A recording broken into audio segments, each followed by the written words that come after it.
It's the Inspired by Joanne Show. Meet your host, certified confidence coach Joanne Dean, inspiring women on the rise. Welcome to another Faith Chat. Hello, Faith listeners. I'm Joanne, and this is the Inspired by Joanne show, where faith is our fuel. Today's faith walker is Angie CJ Sims, an author, public speaker, and founder of the League of Girlfriends, a true specialist in the art of influence and transformation. She spent over 14 years as a business leader in the financial services industry at Morgan Stanley and its predecessor firms. Angela has been coaching clients through transformation for 2 decades, assisting business leaders and new entrepreneurs in discovering their purpose. She's a self-published author of the Wake Up Girlfriend series, which began with Wake Up Girlfriend: Simple Truths to Get the Marriage You Want. Her response to the overwhelming requests from women all over who desire to have a better understanding of how to navigate through relationships and life is the League of Girlfriends. She feels everybody needs and deserves a good girlfriend, just like Oprah has with Gail. Angela was named executive president for Atlanta's Women Network, Georgia's first women's business owners networking organization. She also teaches young girls as a workshop facilitator for Destiny's Daughters of Promise. She lives in Acworth, Georgia with her husband of 13 years and their 11-year-old son. Let's give a warm welcome to our girlfriend, Angie Sims. Thank you so much, Joanne. I am so happy to be here and so honored to be your guest today. Thank you so much for inviting me. You are quite welcome. What fuels your faith? Oh man, so there are so many things that fuel my faith. Of course, it's the roots that grounded me, right? So it started with my mother and my grandmother, very powerful, strong women in their careers and in their businesses, but then also wives at home. So it was that balance that really drives me, and that everything they shared with me, everything they taught me, and my stepmother included, was all about God has to come first. So my faith was from the beginning. So everything I walk, everything I talk is carried with really just trying to be pleasing to God. So, you know, it's really, I'm grounded in the foundation of the roots that they gave me. Thank you for that. Yes. Talk a little bit about why it's important for you to have girlfriends. Yeah, see, because we need each other. So when you think about who you've shared your deepest secrets with throughout your life, it's always been a girlfriend, right? Who you've shared things with that you felt like you couldn't share anything else with, you know, and we're more alike than we are different. We understand each other. And no matter what age you are, you're seasoned like me, we still need girlfriends. We need that connection of understanding one another. So what's your mission for a League of Girlfriends? Yeah, so my mission is really to teach women how to fish.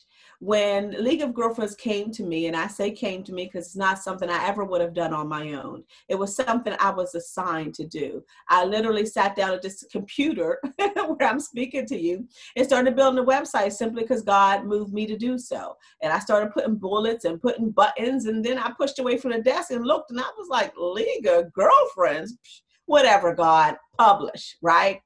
And I published that very moment, and within a month, 3,000 women had been to this website. And it was just incredible because women were coming from Texas, people I didn't know, all over the place. I need girlfriends. I need girlfriends. I work with men. I had girlfriends, and I moved to Georgia, and I left them all back home. And all of these incredible women were contacting me. And initially, of course, you're strangers. But then the evolution of that is that we became girlfriends, and very quickly, right? But when I was an executive in New York, right before I moved to Georgia, right before I founded the League of Girlfriends, I wasn't really a friendly girl. So I know that God said, I'm going to pick the least girlfriend. to be the founder of the League of Girlfriends, have this thing grow like crazy just to show how dope I am. And he did just that. And, you know, initially I didn't understand it. I did it, even though I didn't understand it. And I kept saying, God, but what about me? I'm this corporate girl. I'm wired for business. I'm a leader. I can lead women. And eventually the evolution of the League of Girlfriends is that the business came second, because I tried to lead with the business and it just didn't work. It's about relationships. So my mission from the beginning, even though it was something I was assigned to do that I was reluctant to do, right? My mission from the beginning was to teach women how to fish, because I want women to feed their families. The Bible says if you give a man a fish, he'll eat today. You teach a man how to fish, he'll eat all of his life. And that's my mission, to teach women how to fish so they can feed their families, and their families can feed their families and their other girlfriends and their girlfriends' families. So the evolution, you know, God works it out in his time every single time. Amazing. Amazing. Can you talk a little bit more about teaching them to fish? What does that look like?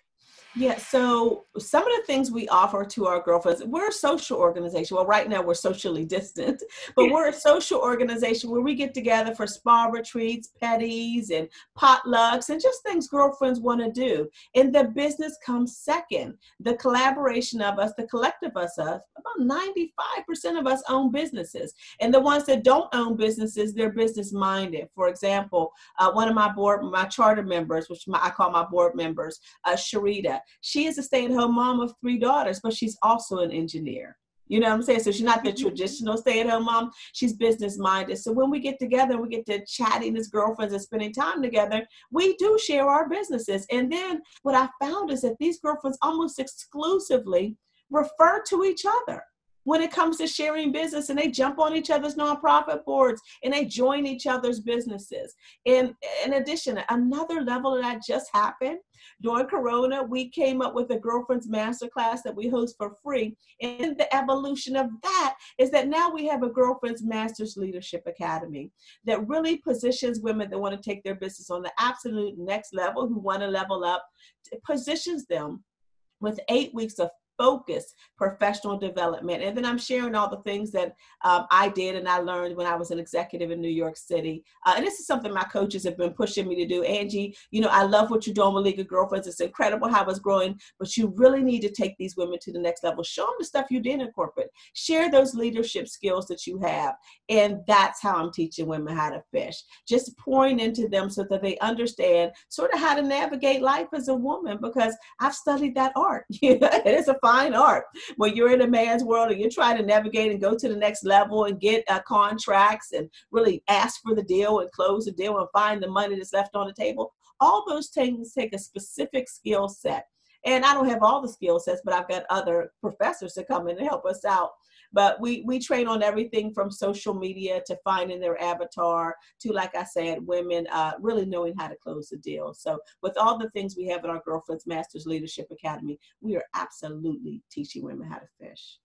I absolutely love this. And I can feel and hear the passion that you have for the service that you provide and just the relationships. Yeah. I can hear how personal it is to you. So thank you for doing what you do. Thank you for creating opportunities and teaching so many how to fish. So not only have you created the League of Girlfriends, but you're also an author. Yes.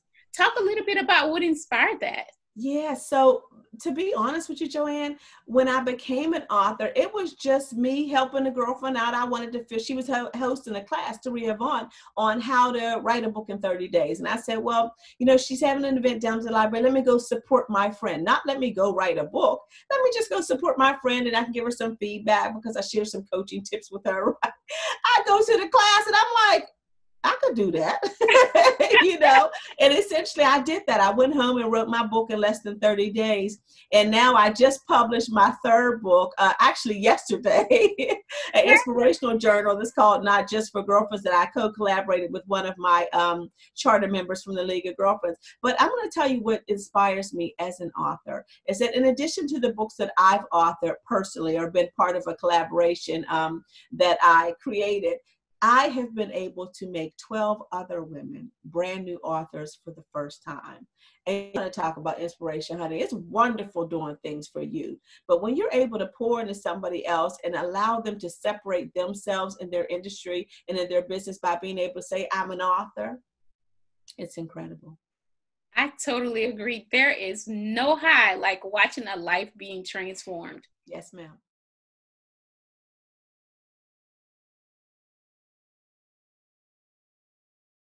So talk a little bit about what's next for you. Well, you know what, for me, what I want to do is really mobilize women and just provide opportunities and experiences for them. So I'm working on a few opportunities that will allow women to show opportunities to other women and men, because so many of my members and girlfriends at large, they're part of multi-level marketing companies, or they have their own company and they need some help. And they're just like we both were at points, doing everything by ourselves and for ourselves. And I want to share the power of collaboration and show them sort of, if they create a platform and if they create the correct messaging, that people will follow and join them and help them and be a part of their process. So some of the things we're creating we're working on coordinating services so that women can explain to people the opportunities they have in their businesses, and then showing them how to build teams. Because especially if you're in a multi-level marketing company, or even if you have a brick and mortar, the more you feed people, the more they feed you. And so many women just don't get that. We're used to wearing so many hats, and we do it well, but not as well as we could do if we had some help with it. So I'm just really looking forward to being able to show more women, because that's what I focus on, more women on how to share their expertise, how to grow their teams, how to empower other people so that they can teach other women how to fish. I'm so excited. I'm excited about this. As I listen to you talk, I feel like I'm getting taller. That's great. So thank you for the energy that you've brought here today. I really appreciate that. Yes. While you've had so much success, talk a little bit about the challenges you may have faced. Yeah, so you know what's so funny is that I never thought of myself as a big trusting person, right? I always prayed to God that I would trust more. But when I was in New York and I was an executive, I really had tunnel vision. And I was, making sure that I got the job done, that I was seen as a peer to the people who were my peers, and I was worthy of promotion. I had blinders on. I was so focused on that I didn't build enough relationships. And then once God transformed me when I moved to Georgia and I began to be the founder of the League of Girlfriends, I began to take in all types of feedback. Any and every bit of feedback I was taking it to heart, and I was changing things based on the feedback of one or two people. Meanwhile, I had droves of people following me. And in one particular situation, I ran into, well, let me just start by saying that the League of Girlfriends has no drama, absolutely no drama. And that's the thing I love about this very diverse organization. I mean, our organization really has people of all backgrounds, all colors. Our ages are 40s to the 60s, right? So some of our members, moms are members as well.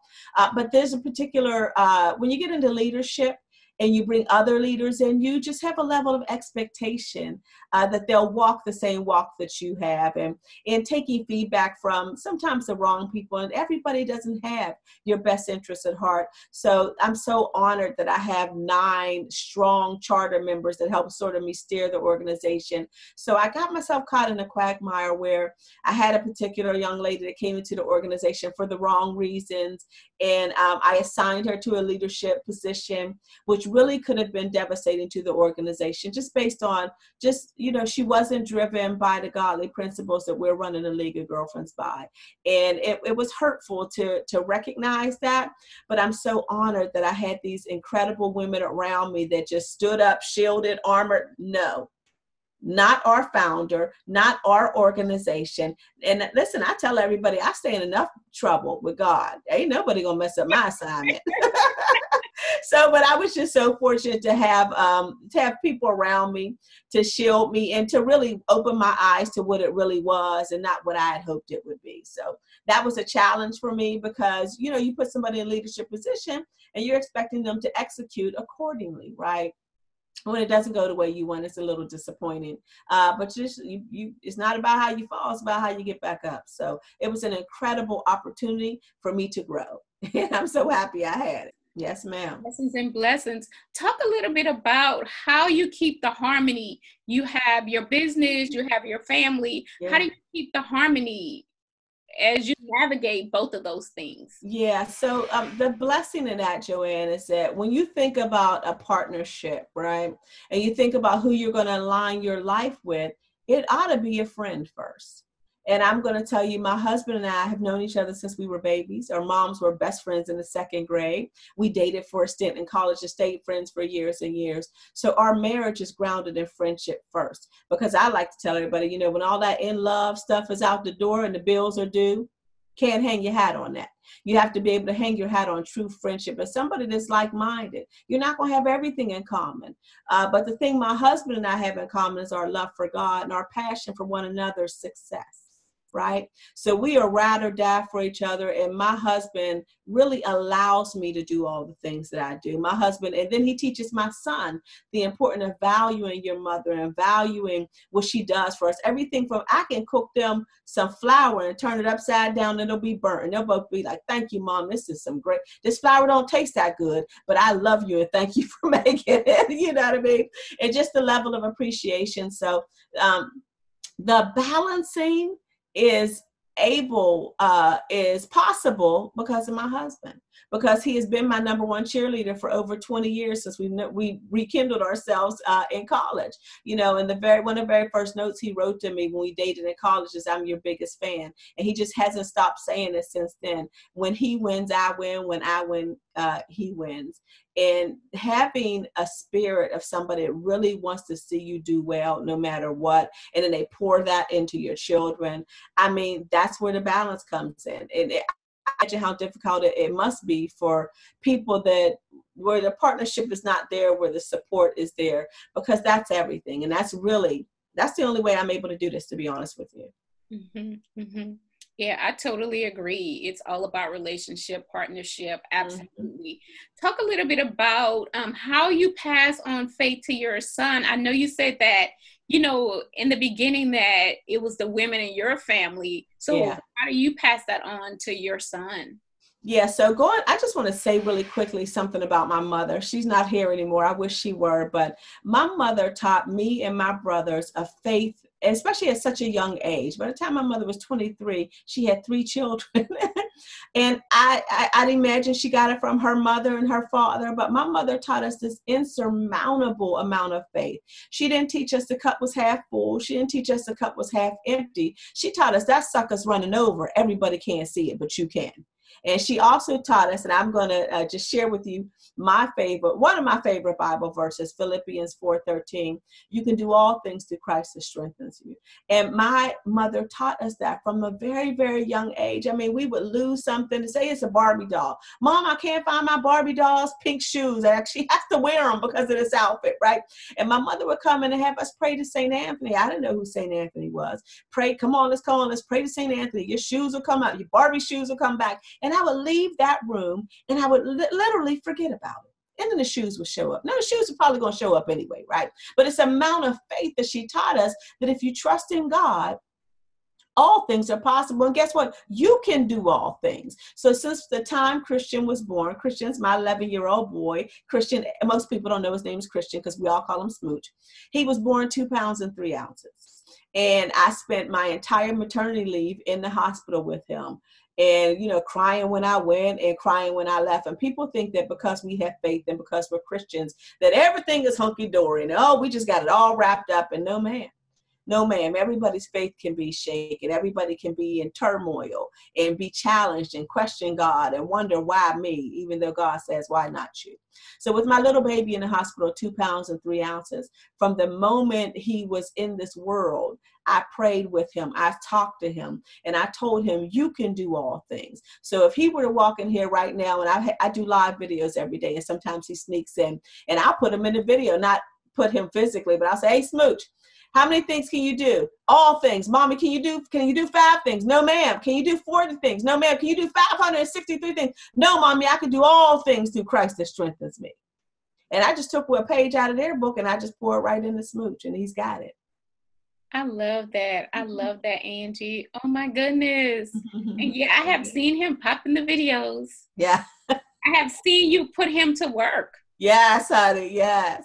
Yes. So how do you think you working and him right alongside you, what message do you think that's sending to him? First of all, I think it's an incredible messaging about the things that women can do, right? Because in some households, and no disregard for how anybody runs their household, but I spend a lot of time in this office, and there's all types of mommy guilt, there's wife guilt, there's all of that. But I put a chair in here, and my husband Dion or Christian will come in here and chit chat with me, but they understand the significance of what I'm doing. I mean, Christian looks at it, Smooch looks at it from a standpoint of, oh, Mom, I can Google you. Your new book is out already, and it's sending incredible messages to him. I remember one time, it was about 2 years ago when he first started reading my first book. And there was a part of the book in there about him, and he had never read it before. He knew his mommy was an author. He's seen me speak publicly on stages, seen me on, all types of on TV shows and stuff like that. But when he started reading this part of my book, it was the first time he read it, and I took a picture. I was just, you don't think about it like that. Oh, if my child's going to read my book, although it is your legacy, right? So he was reading the book, and he said, Mom, I'm on this page. I'm on that page. Mom, is it really true? Am I really your miracle? You are really my miracle. And from him reading that book, he looked at me and said, Mom, wow, I'm famous because you're famous. It's not about being famous, but it's about how do you feel about you? Yes. The things that your mom is doing is resonating in how you feel about you. So I'm trying to raise a armored person like my mother raised me. Listen, my husband says to me, you're a bit strange. You're a little different than everybody else because you probably think you could be president. And I said, yeah, I just ain't got time to run.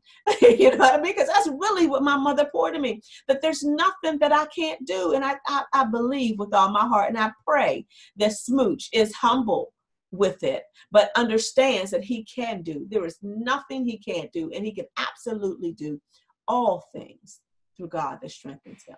What an amazing foundation. So tell me, what do you do for you? How do you take care of Angie? Yeah, so I have these little, I guess odd, people wouldn't think, and the things that I enjoy doing. I have a passion for the British monarchy, if you could believe that. And I spend my time even researching about them. I love to know about the history of them. I love watching castles. I love watching history channels.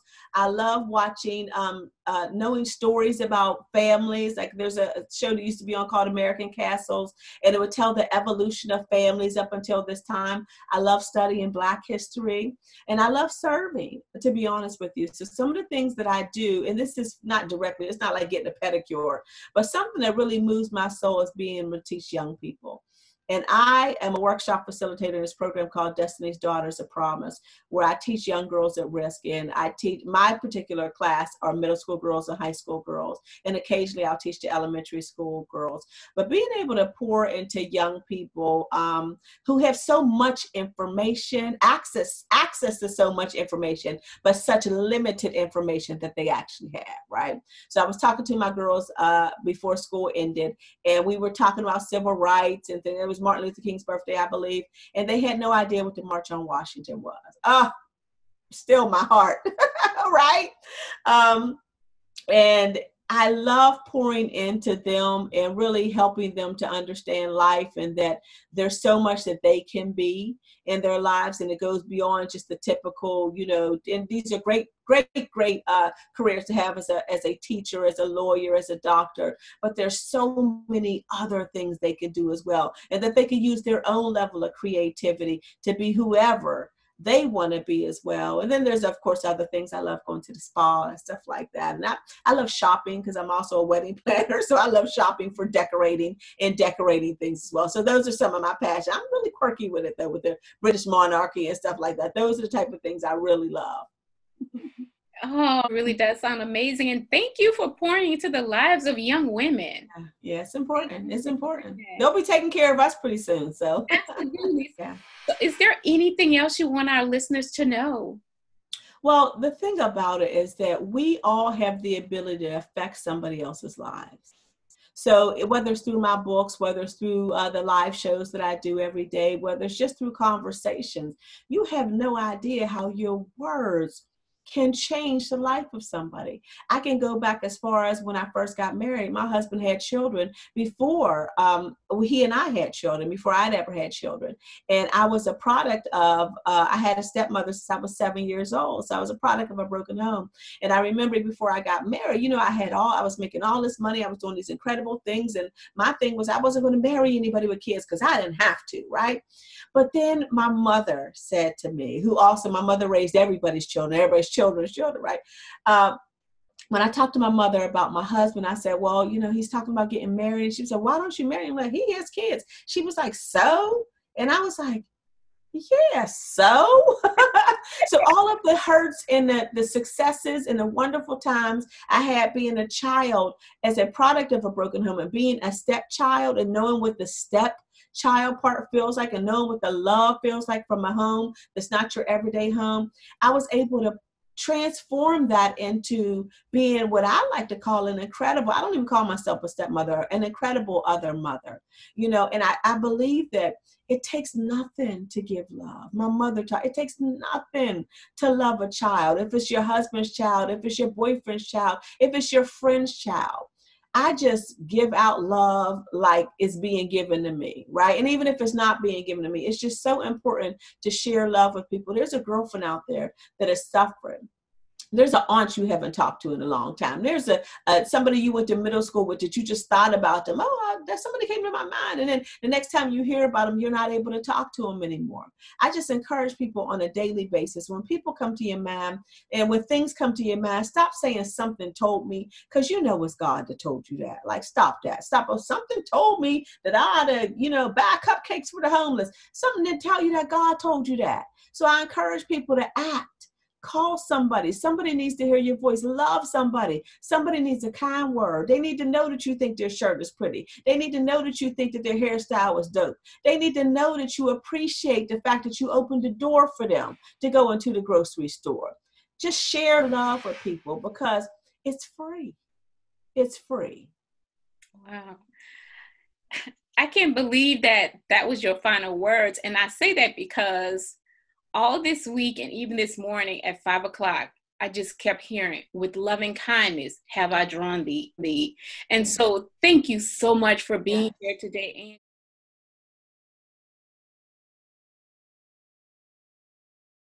Angie, thank you so much for pouring out today.